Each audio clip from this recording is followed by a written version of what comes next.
Good morning to all of you. Today I am going to continue the last topic nutraceutical. ठीक है, तो आज हम लोग न्यूट्रास्यूटिकल चैप्टर को ही कंटिन्यू करेंगे टॉपिक्स को। तो हम लोग कहाँ पढ़े थे न्यूट्रास्यूटिकल को?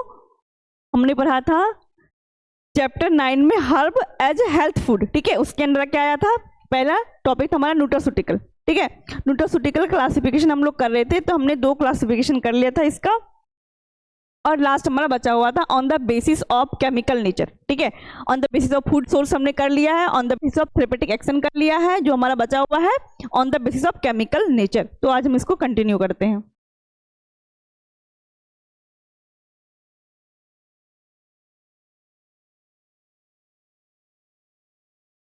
On the basis of chemical nature, nutraceutical can be classified according to their chemical composition or structure. ठीक है, इसमें हम लोग केमिकल कंपोजिशन एंड स्ट्रक्चर के बेसिस क्या क्लासिफिकेशन किया गया न्यूट्रास्यूटिकल प्रोडक्ट का। ठीक है, this classification help in understanding their biological activity, mechanism of action and health benefit. इस क्लासिफिकेशन के थ्रू क्या बताया गया है इसको हम समझ सकते हैं। ये अंडरस्टैंडिंग एंड हेल्प कर रहा है हमें बायोलॉजिकल एक्टिविटी को समझने में। ठीक है, हेल्प कर रहा है, मैकेनिज्म ऑफ एक्शन क्या है एंड हेल्थ बेनिफिट क्या हो रहा है। ठीक है, सबसे पहले देखेंगे कार्बोहाइड्रेट। सबसे पहला जो केमिकल नेचर है क्या है? Chemical composition carbohydrate and dietary fibre का। ठीक है, these includes complex carbohydrate that are not digested in small intestine. Complex carbohydrate जो होगा ये स्मॉल इंटेस्टाइन में क्या होता है? डाइजेस्ट नहीं होता है। They improve gut health and regulate metabolism. ये क्या हेल्प करता है? कहाँ हेल्प करता है? इंप्रूव करता है गट हेल्थ को एंड रेगुलेट करता है मेटाबॉलिज्म को। For example beta glucan and pectin inulin is the example of carbohydrate and dietary fibers. इसका फंक्शन होता है लोअर कोलेस्ट्रॉल, कोलेस्ट्रॉल को लो करता है, इंप्रूव करता है डाइजेशन को एंड सपोर्ट करता है गट माइक्रोबायोटा को। ठीक है, लिपिड्स एंड फैटी एसिड की बात करेंगे। This is the another chemical composition, lipid and fatty acids. These are essential fat required for normal body function. ठीक है, ये essential fats है जो रिक्वायर्ड होता है किसके लिए? नॉर्मल बॉडी को फंक्शन करने के लिए आवश्यक होता है। For example linolenic acid, gamma linolenic acid and omega 3 fatty acid. These are the example of lipids and fatty acid. Function देखेंगे, इसका फंक्शंस क्या है? ये मेंटेन करता है हार्ट हेल्थ को। ठीक है, लिपिड्स एंड फैटी एसिड का क्या काम है? मेंटेन करना heart health and reduce the inflammation, support brain function. तीसरा हमारा proteins and amino acid. These are building block of the body. Protein का क्या काम होता है? Building block of the body है and play a role in tissue repair. Tissue को repair करता है, एंजाइम का फॉर्मेशन करता है। फॉर एग्जाम्पल सोय प्रोटीन हो गया, वे प्रोटीन एंड कैजिन। फंक्शंस की बात करेंगे तो मसल्स ग्रोथ में ये काम आता है। ठीक है, प्रोटीन का क्या काम है? मसल्स का ग्रोथ करना, इम्यून सपोर्ट करना एंड मेटाबॉलिक रेगुलेशंस करना। ठीक है, हम देखेंगे vitamins, organic compounds required in A small amount for normal metabolism. Vitamins क्या? एक ऑर्गेनिक कंपाउंड्स है जो रिक्वायर्ड होता है स्मॉल अमाउंट में फॉर द नॉर्मल मेटाबॉलिज्म के लिए। एंड एग्जाम्पल की बात करें इसमें क्या हो जाएगा? एस्कॉर्बिक एसिड हो जाएगा। This is the vitamin C and vitamin E, vitamin D है। फंक्शन करेंगे एंटीऑक्सीडेंट एक्टिविटी। हम लोग एंटीऑक्सीडेंट एक्टिविटी जो टर्म आ रहा है इसको हम डिटेल से पढ़ेंगे। ठीक है, आज के क्लास में हम एंटीऑक्सीडेंट भी करेंगे। एंटीऑक्सीडेंट एक्टिविटी शो करता है, इम्यूनिटी बूस्टिंग का काम करता है एंड बोन हेल्थ में ये हेल्प करता है। ठीक है, फिफ्थ हमारा chemical composition. Fifth is the minerals. Inorganic elements essential for physiological process. For example calcium, iron and zinc हो जाएगा। फंक्शंस क्या देखेंगे तो बोन फॉर्मेशन में हेल्प करता है and oxygen transport, enzyme activation में ये रोल प्ले करता है। फाइटोकेमिकल इज द पॉलीफिनोल को देखेंगे हम लोग, प्लांट ड्राइव बायोएक्टिव कंपाउंड्स है। ठीक है, फाइटोकेमिकल्स क्या होता है? जो प्लांट से हम जिस केमिकल्स को ऑब्टेन कर रहे हैं, plant drive bioactive compounds with protective effect. ये कौन सा इफेक्ट शो करता है? प्रोटेक्टिव इफेक्ट शो करता है। For example curcumin, ellagic acid, flavonoid. ठीक है, फंक्शंस की बात करेंगे तो ये antioxidant, anti cancer, anti inflammatory properties show करता है।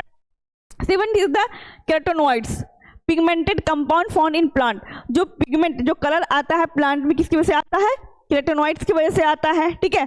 फॉर एग्जांपल देखेंगे हम लोग इसका बीटा कैरोटीन जो कि कैरोटीन मतलब गाजर में प्रेजेंट होता है, लुटीन लाइकोपिन जो टमाटर में प्रेजेंट होता है। फंक्शंस की बात करेंगे तो ये आई हेल्थ में हेल्प करता है एंड एंटीऑक्सीडेंट प्रोटेक्शन के ऊपर होता है, इम्यून में सपोर्ट करता है, इम्यून बूस्टिंग का काम करता है कैरोटेनॉइड्स, ठीक है। 8 इज द अल्कलॉइड्स। अल्कलॉइड्स भी कहाँ प्रेजेंट होता है, प्लांट में प्रेजेंट होता है। Nitrogen containing compounds with strong physiological effect. Alkaloids का जो स्ट्रक्चर होगा आपने पढ़ा है अल्कलॉइड्स को डिटेल से, किसको अल्कलॉइड बोलते हैं, जिस कंपाउंड में नाइट्रोजन प्रेजेंट हो, ठीक है। नाइट्रोजन कंटेनिंग कंपाउंड को हम अल्कलॉइड बोलते थे और वो क्या देता है, स्ट्रॉन्ग फिजियोलॉजिकल इफेक्ट शो करता है। For example capsaicin, caffeine. Functions की बात करेंगे तो पेन रिलीफ में काम करता है alkaloids, stimulation of central nervous system. And 9th is the glycosides, compound containing sugar and non sugar parts. आपने सेकेंडरी मेटाबोलाइट्स में भी आपने ग्लाइकोसाइड्स के बारे में डिटेल से पढ़ा है, ठीक है। ग्लाइकोसाइड्स क्या है, ग्लाइकोसाइड्स एक कंपाउंड है जो कंटेन करता है sugar and non sugar parts को। For example saponin, cardiac glycosides, इसका फंक्शन हो जाएगा रिड्यूस करेगा कोलेस्ट्रॉल को ये रिड्यूस करता है एंड इंप्रूव करता है हार्ट फंक्शन को। Class, source and therapeutic action की बात करेंगे तो क्लास से कैरोटेनॉइड्स क्लास है, तो हमें ये कहाँ से ऑपरेट होता है, कैरोट से। कैरोटेनॉइड्स कहाँ से ऑपरेट होता है, गाजर, कैरोट से ऑपरेट होता है और इसका क्या काम है, न्यूट्रलाइज करता है फ्री रेडिकल्स को, क्योंकि इसमें बहुत ज़्यादा अमाउंट में रिच अमाउंट में एंटीऑक्सीडेंट प्रेजेंट होता है, ठीक है, कैरोट में। सो इसलिए क्या करता है, न्यूट्रलाइज करता है फ्री रेडिकल्स को। Lycopene present in the tomato and tomato products में प्रेजेंट होता है लाइकोपिन, ये भी न्यूट्रलाइज करता है फ्री रेडिकल्स को। डाइटरी फाइबर की बात करेंगे तो डाइटरी फाइबर जो है व्हीट ब्रांड से ऑप्टेन होता है, में reduce colon and breast cancer को ये क्या करता है, रिड्यूस करता है, ठीक है। अब हमारा आया दूसरा टॉपिक एंटीऑक्सीडेंट। अभी तक हम लोग क्या पढ़ रहे थे, अभी तक हम लोग पढ़ रहे थे न्यूट्रास्यूटिकल, अब हम लोग पढ़ेंगे एंटीऑक्सीडेंट के बारे में, ठीक है। तो एंटीऑक्सीडेंट क्या होता है, सबसे पहले हम इस फिगर के थ्रू समझेंगे इजी वे में।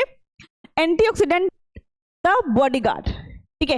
एंटीऑक्सीडेंट क्या होता है हमारे शरीर में, बॉडीगार्ड होता है, ठीक। अब हमारे शरीर में होता है फ्री रेडिकल, ठीक है। ये क्या करता है, ट्रबल मार्क्स, मतलब फ्री रेडिकल एक मॉलिक्यूल्स है, ठीक है, जो हार्मफुल मॉलिक्यूल्स हमारे शरीर में आ जाता है, बन जाता है किसी कारणवश, तो उसको क्या बोलते हैं हम लोग, फ्री रेडिकल, ठीक है। हार्मफुल मॉलिक्यूल्स को क्या बोलेंगे, फ्री रेडिकल। जो एंटीऑक्सीडेंट क्या होता है हमारे शरीर में, एक बॉडीगार्ड की तरह काम करता है, ठीक है। इसको हम इसलिए बॉडीगार्ड की तरह बॉडीगार्ड बोल रहे हैं, बॉडीगार्ड की तरह ये काम करता है क्योंकि ये प्रोटेक्ट करता है सेल को डैमेज होने से, ठीक है। जो हमारा फ्री रेडिकल इसका काम है वी कॉज डैमेज, ये क्या करता है, डैमेज करता है, ठीक है, सेल को डैमेज करता है फ्री रेडिकल। और ये क्या करता है, ये प्रोटेक्ट करता है सेल को डैमेज होने से, ठीक है। दिस इज द एंटीऑक्सीडेंट है, ये फाइट करेगा, इससे फ्री रेडिकल से फाइट करेगा, ठीक है। जो हमारे शरीर में हार्मफुल मॉलिक्यूल्स प्रेजेंट है जिसको हम फ्री रेडिकल्स बोल रहे हैं, उससे कौन फाइट करेगा, ठीक है, क्योंकि ये बहुत अनस्टेबल फॉर्म में रहता है, इधर उधर घूमते रहता है, ठीक है। और ये इसलिए बनता है हमारे पास फ्री रेडिकल, इसके पास जो है आपने फ्री रेडिकल्स पढ़ा भी होगा केमिस्ट्री में, ठीक है, अनस्टेबल, उसके पास इलेक्ट्रॉन की कमी होती है, तो एंटीऑक्सीडेंट के पास स्विच ऑफ इलेक्ट्रॉन होता है, ठीक है। अपना इलेक्ट्रॉन किसको दे देता है, फ्री रेडिकल को, और उसको क्या करता है, स्टेबल कर देता है, ठीक है। ये इसका क्या क्या काम है फ्री रेडिकल का, ये वी कॉज डैमेज करेगा, ये we can lead to disease, ये डिजीज को लीड करता है, ठीक है, डिजीज और कॉज करता है, ठीक है। वी लव ऑक्सीडेटिव स्ट्रेस, ये किसको लव कर रहा है, ऑक्सीडेटिव स्ट्रेस को। ऑक्सीडेटिव स्ट्रेस क्या होता है, जब हमारे शरीर में फ्री रेडिकल और एंटीऑक्सीडेंट के बीच में इम्बैलेंस हो जाता है, ठीक है, बैलेंस नहीं रहेगा, दोनों में क्या होगा, इम्बैलेंस हो जाएगा, ठीक है। या तो फ्री रेडिकल ज्यादा हो गया है, ठीक है, इससे वो डिजीज कॉज कर रहा है, एंटीऑक्सीडेंट उतना इलेक्ट्रॉन प्रोवाइड नहीं कर पा रहा है, दोनों के बीच में क्या आ गया है, अनबैलेंस हो गया है। अनबैलेंस के होने की वजह से क्या हो रहा है, डिजीज कॉज हो रहा है, ठीक है। उसी अनबैलेंस को क्या करता है, ये एंटीऑक्सीडेंट सही करता है, ठीक है। ये करता है, जो ऑक्सीडेटिव स्ट्रेस जैसे आया, ये क्या करेगा, उससे एंटीऑक्सीडेंट फाइट करेगा, ठीक है, जैसे फाइट किया तो हमारा हेल्दी सेल सेव हो गया। ठीक है, जो सेल डैमेज होने वाला था फ्री रेडिकल्स के थ्रू, एंटीऑक्सीडेंट ने क्या किया, फाइट करके बचा लिया। और तब ये होता है हमारा जब ऑक्सीडेटिव स्ट्रेस आ जाता है फ्री रेडिकल्स में। ठीक है, फ्री रेडिकल्स के थ्रू ऑक्सीडेटिव स्ट्रेस आ जाता है हमारे शरीर में, तो उसको कौन ये फाइट करता है, कौन बचाता है उसको होने से, एंटीऑक्सीडेंट। अब एंटीऑक्सीडेंट कहाँ प्रेजेंट होता है, बेरीज में, blueberries, vegetables, nuts, green tea and mores. मतलब हम लोग क्यों बोलते हैं कि हमें जो है फ्रूट्स खाना चाहिए, ठीक है, क्योंकि और ग्रीन वेजिटेबल खाना चाहिए, क्यों, क्योंकि उसमें क्या होता है, rich amount of antioxidant present होता है। ठीक है, तो वो क्या करता है, ऑक्सीडेटिव स्ट्रेस होने से बचाता है, वो फाइट करता है। हमारे जो भी फ्रूट्स में एंटीऑक्सीडेंट प्रेजेंट रहेगा वो क्या करेगा, फाइट करेगा किससे, फ्री रेडिकल से। तो हम ऐसे भी क्या रहेंगे, हेल्दी रहेंगे। ठीक है, इसीलिए बोलता है डॉक्टर, जो पेशेंट को बोलता है या फिर हेल्दी पर्सन को भी और हेल्दी रहने के लिए बोलता है फ्रूट्स खाने के लिए। ठीक है, फ्रूट्स अच्छा लगता है, मीठा, इसलिए हम लोग नहीं खाते हैं, उसमें उसका प्रॉपर्टी रहता है एंटीऑक्सीडेंट का। अदर देन एंटीऑक्सीडेंट और सब चीजें भी उसमें प्रेजेंट होते हैं, विटामिन सी प्रेजेंट होता है ना। अब हम लोग यहां से पढ़ते हैं। ठीक है, इंट्रोडक्शन की बात करेंगे। Antioxidant are important molecules that neutralise the free radical. Antioxidant important molecules है, ये क्या करते हैं, न्यूट्रलाइज करता है किसको, फ्री रेडिकल को। ठीक है, कहाँ पे, हमारे बॉडी में। Free radicals are unstable molecules, हमने बोला क्योंकि ये अनस्टेबल इधर उधर मूव करते रहते हैं, अनस्टेबल मॉलिक्यूल्स है। ठीक है, unstable molecules produce when the body is exposed to harmful external factor such as pollution and ultraviolet radiation from the sun. और ये काउच कैसे होता है, ये जो हमारा अनस्टेबल मॉलिक्यूल प्रोड्यूस हो रहा है कैसे हमारे शरीर में आ रहा है, ये हो रहा है जब हमारा बॉडी एक्सपोज होता है हार्मफुल एक्सटर्नल फैक्टर से। कोई हार्मफुल एक्सटर्नल फैक्टर हमारे शरीर को हार्म कर रहा है, तब जो है ये मॉलिक्यूल्स, फ्री रेडिकल मॉलिक्यूल्स का प्रोडक्शन होता है हमारे शरीर में। ठीक है, तो जब पॉल्यूशन हो गया, ठीक, तो जो पॉल्यूशन, हार्मफुल गैस रिलीज हो रहा है इन्वायरमेंट में, उस पॉल्यूशन से हो गया। एंड यूवी रेडिएशन के वजह से, जो सन से जो यूवी रेडिएशन आ रहा है, ठीक है, लोग क्यों बोलते हैं सनस्क्रीन लगा के चलना चाहिए फेस पर, ठीक है, क्यों, यूवी रे से प्रोटेक्ट करे, क्योंकि वो भी क्या करे, हार्मफुल सनरेज करेगा, और हार्मफुल सनरेज की वजह से क्या होगा, फ्री रेडिकल हमारे अंदर बनेगा। ठीक है, यदि हम सनस्क्रीन यूज करें तो क्या रिफ्लेक्ट हो जा रहा है, यूवी वो पेनिट्रेट नहीं कर पा रहा है हमारी स्किन को। ठीक है, these free radicals cause oxidative stress. ये जो फ्री रेडिकल है ये क्या काउज करता है, ऑक्सीडेटिव स्ट्रेस काउज करता है। ये काउज क्यों करता है, क्योंकि अनबैलेंस हो जाता है हमारा फ्री रेडिकल और एंटीऑक्सीडेंट के बीच में। ठीक है, which is associated with numerous health conditions including multiple sclerosis. अब इसकी वजह से ऑक्सीडेटिव स्ट्रेस जैसे ही काउज हुआ, ऑक्सीडेटिव स्ट्रेस जैसे ही काउज हुआ, तो बहुत सारा तरह का बीमारी होना स्टार्ट हो गया, क्योंकि हमारा सेल ही वहां से क्या होने लगा, डैमेज होने लगा।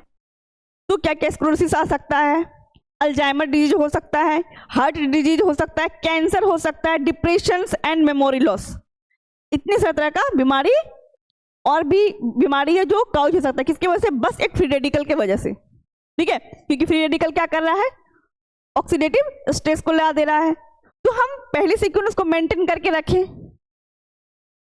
ठीक है, आपने सुना भी होगा an apple a day keep doctor away, क्यों बोला जाता है, क्योंकि एप्पल में बहुत ज्यादा अमाउंट में क्या पाया जाता है, एंटीऑक्सीडेंट पाया जाता है। ठीक है, अब हम देखेंगे क्लासिफिकेशन ऑफ एंटीऑक्सीडेंट। ठीक, क्या क्लासिफिकेशन क्या होगा, पहला है ट्रू एंटीऑक्सीडेंट, दूसरा है रिड्यूसिंग एजेंट, तीसरा है एंटीऑक्सीडेंट सिनर्जिट्स। ठीक है, तो हम देखेंगे ट्रू एंटीऑक्सीडेंट क्या होता है। These directly react with free radical. जो ट्रू एंटीऑक्सीडेंट होगा डायरेक्ट किससे रिएक्ट कर जाएगा, फ्री रेडिकल से। जैसे फ्री रेडिकल मॉलिक्यूल्स हमारे बॉडी में आएगा, ये क्या करेगा, उससे रिएक्ट कर जाएगा एंटीऑक्सीडेंट। ठीक है, स्टॉप देयर चेन रिएक्शन, उसके रिएक्शन जो चेन रिएक्शन प्रोसेस होगा में, उसको क्या करेगा, ये स्टॉप कर देगा, बंद कर देगा। Thereby protecting cell from damage. अब सेल को डैमेज होने से क्या करेगा, ये बचा लेगा, सेल को डैमेज नहीं होने देगा। दूसरा है reducing agent. Reducing agent are substance that protect the body by donating electron. Reducing agent जो है एक ऐसा सब्सटेंस है, ये क्या करता है, हमारे बॉडी को प्रोटेक्ट करता है। कैसे? इलेक्ट्रॉन को डोनेट करता है। किसको डोनेट करेगा? हार्मफुल मॉलिक्यूल्स को, जो ऑक्सीडाइजिंग एजेंट होगा। ठीक है, हार्मफुल मॉलिक्यूल्स यहाँ पे कौन होगा? Free radical. They are easily oxidise themselves and help neutralise free radical. ये क्या करेगा? खुद अपने आप को ऑक्सीडाइज कर लेगा। ठीक है, और हेल्प करेगा क्या करने में? न्यूट्रलाइज करेगा फ्री रेडिकल को। रिड्यूसिंग एजेंट क्या करेगा? खुद ब खुद जो है ऑक्सीडाइज कर ले रहा है और इसको हेल्प क्या कर रहा है? फ्री रेडिकल को न्यूट्रलाइज होने में हेल्प कर रहा है। प्रिवेंटिंग कर रहा है किससे? सेल डैमेज से। सबका ही काम है सेल को डैमेज होने से बचाना। ठीक है, सेल डैमेज नहीं होगा तो दूसरा बीमारी भी नहीं आएगा। तीसरा है एंटीऑक्सीडेंट सिनर्जिट्स।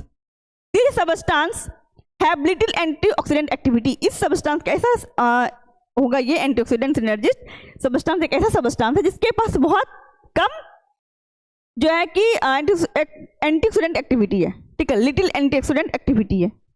ठीक है, जैसे हमने अभी क्या देखे थे, तुरंत ये रिएक्ट कर जा रहा था। रिड्यूसिंग एजेंट क्या कर रहा था? अपना इलेक्ट्रॉन को डोनेट करके हार्मफुल मॉलिक्यूल्स को क्या कर रहा था? ये ऑक्सीडाइज कर रहा था। ठीक है, खुद को और बचा रहा था सेल डैमेज होने से, न्यूट्रलाइज कर रहा था फ्री रेडिकल्स को। अब ये इसका क्या कमी? बहुत कम इसके पास एंटीऑक्सीडेंट एक्टिविटी है। कुछ ऐसा सब्सटेंस इसके पास एंटीऑक्सीडेंट तो है लेकिन बहुत कम अमाउंट में। ठीक है, but they enhance the effect of true antioxidant. But ये क्या करेगा? इनहेंस करेगा किसको? ट्रू एंटीऑक्सीडेंट को। खुद इसके पास पावर नहीं, पर दूसरे को तो हम पावर दे सकते हैं तो मेरे पास थोड़ा है तो। ठीक है, अपना हम उसके साथ लग जाएंगे। हम किसी एक काम को अकेले नहीं कर सकते, तो हम किसी के साथ तो मिलकर कर सकते हैं ना। इसलिए बोल रहा है the substance have little antioxidant activity on their on, उसका खुद का, but they enhance the effect of true antioxidant. They work by binding with metal ion. ये क्या करता है? वर्क करता है बाइंडिंग विथ मेटल आयन से, that can promote oxidation thereby preventing for the damage. और इससे क्या होगा? जो प्रिवेंटिंग करेगा सेल डैमेज से। ठीक है, सेल डैमेज होने से क्या करेगा? ये बचाएगा। ठीक है, और ये जो वर्क करते किसके साथ करता है? मेटल आयन के साथ। ये क्या हो जाएगा? मिल जाएगा और ये प्रमोट कर देगा ऑक्सीडेशंस को। ठीक, अब देखिए सोर्स ऑफ एंटीऑक्सीडेंट, हमें कहाँ से एंटीऑक्सीडेंट मिल सकता है, हमें क्या क्या लेना चाहिए एंटीऑक्सीडेंट के लिए, जो हमारा हेल्थ जो वो हेल्दी रहे। ठीक है, सबसे पहले vitamin C, vitamin E, citrus fruit, जितना भी हमारा लेमन कैटेगरी का फ्रूट होता है हमको लेना चाहिए। वेजिटेबल्स में ग्रीन वेजिटेबल को हमें खाना चाहिए। ठीक है, ग्रेन्स हो गया, नट्स हो गया, ऑयल्स हो गया, इन सब में भी एंटीऑक्सीडेंट पाया जाता है। ठीक है, अब दूसरा में कैरोटेनॉइड्स, कैरोटीन्स, लाइकोपिन, टमेटोज में बहुत पाया जाता है antioxidant. And beta carotene, carrot गाजर में, स्वीट पोटैटो में, ग्रीन वेजिटेबल में पाया जाता है। ठीक है, क्योंकि कैरोटेनॉइड्स जो है क्या है? ये पिगमेंट है जो कलर आ रहा है फल में, फ्रूट्स में, किसकी वजह से आ रहा है? कैरोटेनॉइड्स की वजह से आ रहा है। ठीक है, जेंथोफिल्स, बीटा क्रेप्टोजेंथिन, मैंगो, पपाया, जितना भी फ्रूट्स हो जाएगा। ठीक है, सब में एंटीऑक्सीडेंट पाया जाएगा। Mango, papaya, oranges. ल्यूटिन्स की बात करेंगे तो बनाना, एग यॉल्क, ग्रीन वेजिटेबल्स। एंड जियाजेंथिन की बात करेंगे तो पेपरिका। ठीक है, एंड हाइड्रो ऑक्सीसिनामेट्स की बात करें हम लोग तो फेरुलिक एसिड, कैबेज में, स्पिंच में, ग्रेन में पाया जाएगा। कैपिक एसिड की बात करेंगे तो कहाँ से मिलता है हमें? ये व्हाइट ग्रेप, ऑलिव, स्पिंच से हमें मिलता है। ठीक है, these are also part of the antioxidant. And flavonoids की बात करें हम लोग तो फ्लेवोनॉल्स, ये सब आपने पढ़ा है, फ्लेवोनॉइड्स जब हमने पढ़ाया था। ठीक है, सेकेंडरी मेटाबोलाइट्स ऑफ प्लांट में। रूटिन कहाँ से? जो फ्लेवोन्स है, रूटिन, ये कहाँ से हमें मिलता है? बकवीट से, टोबैको से। ठीक है, फ्लेवोनोल्स की बात करें तो क्यूरसेटिन, ओनियन, एप्पल स्किन में प्रेजेंट होता है। कैम्फेरॉल कहाँ प्रेजेंट होगा? ग्रेप फ्रूट में, टी में प्रेजेंट होगा। फ्लेवोनोन की बात करेंगे तो सिट्रस पील में, छिलका में, जैसे कि संतरा का छिलका हो गया, सिट्रस फ्रूट का जो भी पील होगा, ठीक है, उसमें पाया जाएगा। सिट्रस फ्रूट में पाया जाएगा। एंड कैलकोन्स की बात करेंगे तो ल्यूकोराइस में पाया जाएगा। एंथोसाइनिडीन्स की बात करेंगे तो ग्रेप में, स्ट्रॉबेरी में पाया जाएगा। And 6 the catechin. फ्लेवोनॉइड्स में इतने सारे चीज पाए जाते हैं जो हमारे सेल को हेल्दी रखता है। ठीक है, अब हमारा लास्ट है थेरेपेटिक एक्टिविटी ऑफ एंटीऑक्सीडेंट। क्या क्या हमारा इसका थेरेपेटिक एक्टिविटीज है या फिर हम बोलेंगे एप्लीकेशंस क्या क्या है, यूजेज क्या एंटीऑक्सीडेंट का, कहाँ का इसको हम यूज कर रहे हैं। अभी तो हमने पढ़ लिया सेल डैमेज होने से बचा रहा है, बहुत सारी डिजीज में ये क्या कर रहा है, होने से रोक रहा है, प्रिवेंट कर रहा है। तो सबसे पहले देखें हम लोग एंटी कैंसर, ठीक है, क्योंकि कैंसर कहाँ होता है, सेल डैमेज होने से होता है। Help prevent damage of DNA and reduce the risk of cancer development, ये डीएनए डैमेज होने से बचाता है, ठीक है। एंटी कैंसर जो प्रॉपर्टीज होगा एंटीऑक्सीडेंट में क्या करेगा, ये डीएनए डैमेज होने से बचाएगा। हमने क्या पढ़ा है कैंसर में, abnormal growth of cell, cell का जब डिवीजन एबनॉर्मल होने लगता है, ठीक है। नॉर्मल हमने क्या पढ़ा, माइटोसिस म्यूसिस पढ़ा है, ठीक है। अब यहाँ पे क्या होगा, एबनॉर्मल होने लगेगा, क्योंकि डीएनए में चेंज होता तभी तो एबनॉर्मल हो रहा है, ठीक है। सेल में डीएनए प्रेजेंट होता है, न्यूक्लियस प्रेजेंट होता है, ठीक है, आप लोगों ने पढ़ा है। तो ये क्या करेगा, डीएनए को डैमेज होने से बचाएगा। यदि डीएनए ही इसका सही है तो क्या हो जाएगा, इससे सेल का एबनॉर्मल ग्रोथ होना रुक जाएगा, क्योंकि उसका जेनेटिक मटेरियल में हम डिस्टर्ब नहीं कर रहे हैं तो वो नॉर्मल चलेगा, ठीक। कार्डियो प्रोटेक्टिव की बात करेंगे तो heart protection, reduce oxidative stress, क्योंकि हमने देखा था ऑक्सीडेटिव स्ट्रेस होने से कॉज हो रहा बीमारी का। अभी क्या करेगा, उसको रिड्यूस कर देगा, ऑक्सीडेटिव स्ट्रेस को क्या करेगा, ये कम कर देगा। And prevent damage to blood vessel, blood vessel के डैमेज होने के लिए भी क्या करेगा, ये प्रिवेंट करेगा, उसको बचाएगा। And lowering the risk of heart disease होने से भी ये क्या करेगा, कम करेगा, lowering the risk of heart disease.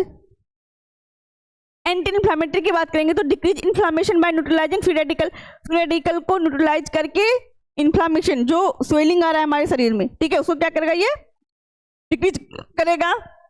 And involve in inflammatory process, और इन्फ्लामेटरी प्रोसेस में ये इन्वॉल्व होगा। न्यूरो प्रोटेक्टिव की बात करेंगे, protect the brain cell, brain में जो सेल है, ठीक है, उसको भी क्या करेगा, ये एंटीऑक्सीडेंट प्रोटेक्ट करेगा। May help prevent disease like Alzheimer and Parkinson, Alzheimer और पार्किंसन डिजीज जो है इसको भी क्या करेगा, ये होने से बचाएगा, प्रिवेंट करेगा, ठीक है। एंटी एजिंग, ठीक है, एंटी एजिंग क्या होता है, स्लो डाउन एजिंग बाय, अब देखो एंटी एजिंग क्या होता है, जो समय से पहले ही बुरा दिखने लगता है, ठीक है, किसी का एज मान लो 30 है, वो 40 साल का दिख रहा है, एंटी एजिंग हो गया। तो ऐसे लोग हेल्दी फ्रूट्स और हेल्दी फल खाते हैं, इसकी वजह से क्या होता है, हमारा बैलेंस रहता है, फ्री रेडिकल उसमें नहीं प्रेजेंट होगा, बैलेंस रहेगा, जिसकी वजह से क्या होगा, सेल डैमेज नहीं होगा, तो एंटी एजिंग इफेक्ट भी शो नहीं करेगा, ठीक है। स्लो डाउन एजिंग मतलब एजिंग तो होगा लेकिन स्लो प्रोसेस का होगा। रिड्यूस करेगा सेलुलर डैमेज को, काउज बाय फ्री रेडिकल जो सेल को डैमेज कर रहा है उसको क्या करेगा, ये प्रिवेंट करेगा antioxidant. Immune system support, strength the immune system and improve the bodies defence against infection. यदि हमारे शरीर में कोई इन्फेक्शन हो गया है, हमारा बॉडी पहले से लड़ने के लिए तैयार है, ठीक है, क्योंकि हमने हेल्दी डाइट लिया, हमारे शरीर में ज़्यादा एंटीऑक्सीडेंट प्रेजेंट है, ठीक है। कोई भी फ्री रेडिकल लेगा तुरंत उसको क्या करेगा, न्यूट्रलाइज कर देगा, ठीक। इससे क्या होगा, इम्यून सिस्टम को स्ट्रेंथ देता है। एंटी डायबिटिक इफेक्ट की बात करेंगे तो help control blood sugar level and reduce complication of diabetes. ये क्या करता है, एंटी डायबिटिक इफेक्ट में एंटीऑक्सीडेंट का क्या रोल है, ब्लड शुगर लेवल को क्या करेगा, ये रिड्यूस करेगा। जब ब्लड में शुगर का लेवल बढ़ा तभी तो डायबिटीज अपेयर होता है, डायबिटीज होगा ही नहीं जब हम क्या करेंगे, एंटीऑक्सीडेंट लेते रहेंगे, ब्लड शुगर लेवल को क्या करेगा, ये रिड्यूस कर देगा, डायबिटीज में कॉम्प्लिकेशंस नहीं आएगा। स्किन प्रोटेक्शन, जो हमारी स्किन है उसको प्रोटेक्ट कर रहा है, protect skin from damage caused by UV radiation and pollution की वजह से जो हमारा स्किन खराब हो रहा है, सनलाइट के सन रेज की वजह से जो हमारा स्किन खराब हो रहा है, उसमें भी ये एंटीऑक्सीडेंट बहुत इंपॉर्टेंट रोल प्ले करता है, वो डैमेज होने से स्किन को बचाता है, ठीक है। ये आज का आपका एंटीऑक्सीडेंट खत्म, हम लोग कल पढ़ेंगे प्रोबायोटिक एंड प्रीबायोटिक, ठीक है। Thank you.